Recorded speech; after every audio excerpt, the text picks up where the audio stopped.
Hi everyone, welcome to my mother's kitchen.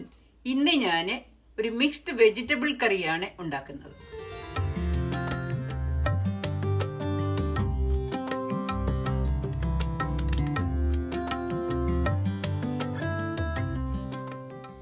അതിന് ഞാൻ എടുത്തിരിക്കുന്നത് ഗ്രീൻ ബീൻസ്, പൊട്ടാറ്റോ,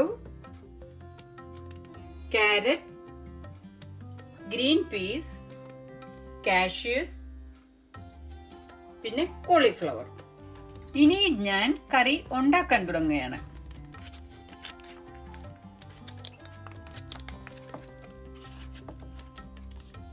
ഈ പാനിലേക്ക് 1 ടേബിൾ സ്പൂൺ വെളിച്ചെണ്ണയാണ് ഒഴിക്കുന്നത്. ഞാൻ പച്ചക്കറികൾ ചെറുതായിട്ടൊന്ന് വഴറ്റിയെടുക്കുന്നുണ്ട്. ആദ്യം വഴറ്റുന്നത് കോളിഫ്ലവർ ആണ്.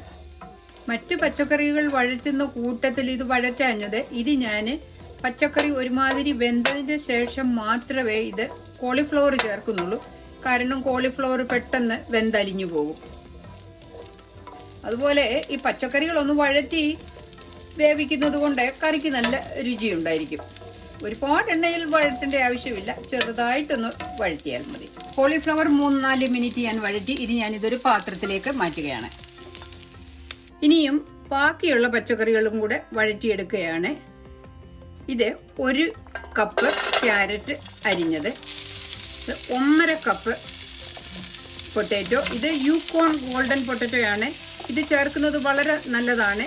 ഇതിന് സ്റ്റാർച്ചും കുറവുണ്ട്, അതുപോലെ വളരെയധികം ഗുണങ്ങളുമുണ്ട് ഇതിന്. 1/2 കപ്പ് ഗ്രീൻ ബീൻസ് ചെറുതാക്കി മുറിച്ചത്, 1/2 കപ്പ് ഗ്രീൻ പീസ്. ഇത് ഒന്ന് വഴറ്റി എടുക്കണം. ഒരു 1/2 ടേബിൾ സ്പൂൺ വെളിച്ചെണ്ണയും കൂടെ ചേർക്കുകയാണ്.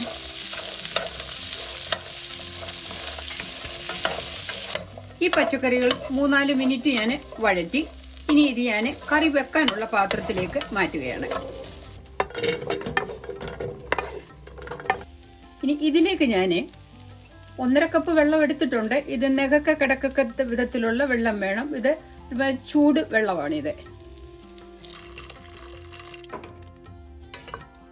ഇതിലേക്ക് 1 ടീസ്പൂൺ ഉപ്പ്,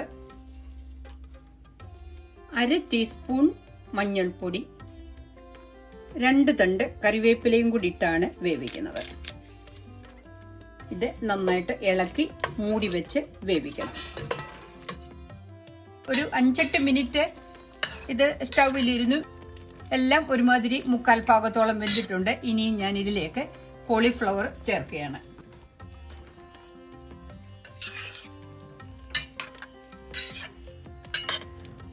ഇനി ഇതൊരു 2-3 മിനിറ്റ് വെച്ചാൽ മതി. അപ്പോൾ കോളിഫ്ലവർ ഇതിൽ കിടന്നങ്ങ് വെന്ത് കുഴഞ്ഞു പോകാതെ ഇരിക്കും. ഇനി മൂടി വെച്ച് വേവിക്കണം, ഇടയ്ക്ക് തുറന്നു നോക്കണം. വെജിറ്റബിൾ വേകുന്ന സമയത്ത് ബാക്കിയുള്ള മസാലകൾ മൂപ്പിച്ചെടുക്കാൻ പോവുകയാണ്. പക്ഷെ ആദ്യം ഞാൻ ഈ പാനിൽ കടുക് പൊട്ടിച്ചാണ് തുടങ്ങുന്നത്. ഈ പാനിലേക്ക് 1 ടേബിൾ സ്പൂൺ വെളിച്ചെണ്ണയാണ് ഒഴിക്കുന്നത്. ഇത് പരന്ന പാത്രമായതുകൊണ്ട് ഞാൻ കടുകിടുന്നതിന് മുൻപ് ഇതൊന്ന് ചെരിച്ചു പിടിച്ചാണ് ഇടുന്നത്. അപ്പോൾ അത് പെട്ടെന്ന് അങ്ങ് പൊട്ടിക്കോളും.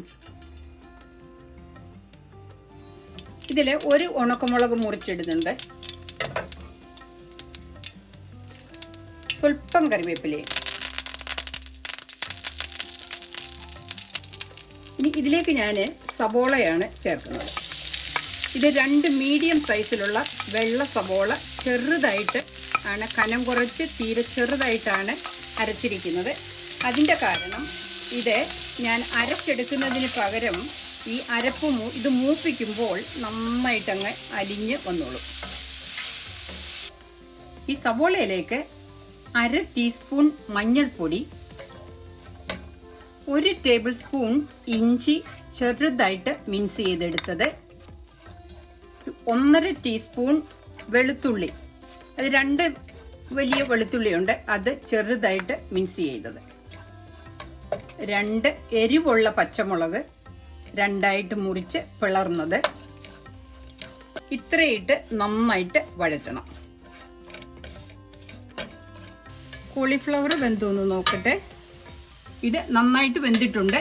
ഇനി ഞാനിത് മൂടി വെക്കുകയാണ്. സവാള 3-4 മിനിറ്റ് ഞാൻ വഴറ്റി അതിലേക്ക് ബാക്കിയുള്ള മസാലപ്പൊടികളും കൂടെ അങ്ങ് ചേർക്കുകയാണ്. 1.5 ടേബിൾ സ്പൂൺ മല്ലിപ്പൊടി, അത് ഞാൻ വറുത്തു പൊടിച്ചതാണ്. 1.5 ടേബിൾ സ്പൂൺ, 1 ടീസ്പൂൺ കുരുമുളക് പൊടി, 1.5 ടീസ്പൂൺ ഗരം മസാലപ്പൊടി. ഇതിൽ ഞാൻ മുളക് പൊടി ചേർക്കുന്നില്ല. ഈ മസാലപ്പൊടി നന്നായിട്ട് മൂപ്പിക്കണം. മസാലപ്പൊടി ഇട്ട് 2-3 മിനിറ്റ് ഞാൻ വഴറ്റി. ഇതിലേക്ക് ഞാൻ 2 ലാർജ് പ്ലം ടൊമാറ്റോയാണ്. അതിന്റെ തൊലി കളഞ്ഞ് ചെറുതായിട്ട് അരിഞ്ഞെടുത്തതാണ്. ഇതും കൂടെ ചേർത്ത് നന്നായിട്ട് വഴറ്റി ഒരുമാതിരി അരച്ച പരുവത്തിൽ വെന്ത് ആക്കിയെടുക്കണം. ഈ മസാലയിൽ ഒരു 1/2 കപ്പ് വെള്ളം ഒഴിച്ച് മൂടി വെച്ച് വേവിക്കുകയാണ്.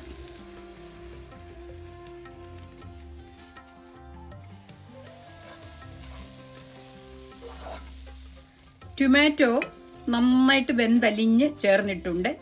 ഇനി ഞാൻ ഇതിലേക്ക് 1/4 കപ്പ് റോസ്റ്റഡ് കാഷ്യൂ ഞാൻ പൊടിച്ചെടുത്തതാണ്. ഇനി ഇതും കൂടെ ചേർത്ത് നന്നായിട്ട് വഴറ്റണം. റോസ്റ്റഡ് കാഷ്യൂ ഞാൻ പൊടിച്ച് ചേർത്തത് കാഷ്യൂ അരച്ചെടുക്കുന്നതിന് പകരമാണ്. എല്ലാം എളുപ്പത്തിൽ ചെയ്യാൻ സാധിക്കും. കാഷ്യൂ ചേർത്താൽ ടേസ്റ്റും ഉണ്ട്, ചാറിന് നല്ല കൊഴുപ്പും കിട്ടും. കാഷ്യൂ ചേർത്തതിന് ശേഷം 3-4 മിനിറ്റ് നന്നായിട്ട് വഴറ്റി. ഇനി ഇതിലേക്ക് ഞാൻ തേങ്ങ അരയ്ക്കുന്നതിന് പകരം 1 കപ്പ് തേങ്ങാപ്പാലാണ് ചേർക്കുന്നത്. തേങ്ങാപ്പാൽ ഒഴിച്ച് മസാല നന്നായിട്ട് ചൂടായി. ഇനി ഇത് ഞാൻ വേവിച്ചു വെച്ചിരിക്കുന്ന പച്ചക്കറിയിലേക്ക് ചേർക്കുകയാണ്. ഈ പച്ചക്കറികൾ ഉടഞ്ഞു പോകാത്ത വിധത്തിൽ പയ്യെ ഇളക്കി ഉപ്പ് വേണമെന്ന് വരികിൽ ചേർക്കാം. സ്വല്പം ഉപ്പിന്റെ കുറവുണ്ട്. ഒരു 1/2 ടീസ്പൂൺ ഉപ്പും കൂടെ ചേർക്കുകയാണ്. കറി മൂടി വെക്കുന്നതിന് മുൻപേ ഇതിന് പെരിഞ്ചീരകത്തിന്റെ ഫ്ലേവർ ഇച്ചിരി വരുന്നതിന് വേണ്ടി ഇത് ഞാനൊരു 1/2 ടീസ്പൂൺ വറുത്തു പൊടിച്ച പെരിഞ്ചീരകം പൊടിയും കൂടെ ചേർക്കുകയാണ്. 1 പിടി മല്ലിയില, 1 തണ്ട് ഫ്രഷ് കറിവേപ്പില, ഇത്രയും ചേർത്ത് ഇളക്കി മൂടി വെക്കുന്നത്.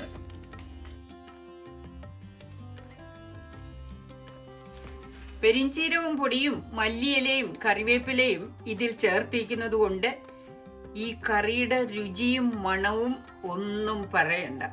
നിങ്ങൾ ഈ റെസിപ്പിയിൽ ഉണ്ടാക്കി നോക്കുക. നിങ്ങൾക്ക് തീർച്ചയായിട്ടും ഇഷ്ടപ്പെടും. അതുപോലെ തന്നെ ലൈക്ക് ചെയ്യുക, share it and please subscribe.